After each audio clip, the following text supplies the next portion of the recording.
Hi guys, আজকে আমি নুনের পিঠা বানানোর রেসিপি দেখাবো। গাইস, আমি 1 কিলো চালের গুঁড়া নিলাম আর চালের গুঁড়া ভেজে।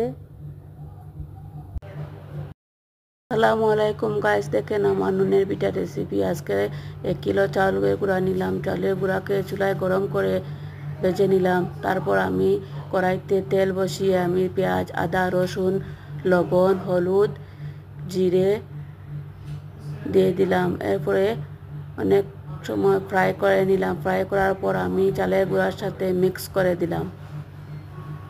চালের গুঁড়ার সাথে আমি ফ্রাইটাকে মিক্স করে দিলাম। এরপর গরম জল 1 লিটার মিক্স করে আমি চালের গুঁড়াকে ডোয়ে পরিণত করলাম।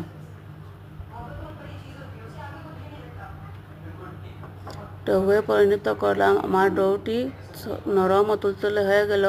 এখন আমি আটার রুটির মতো বানিয়ে ওটাকে বাটি দিয়ে কাটিয়ে নুনের পিঠা রেসিপি তৈরি করলাম।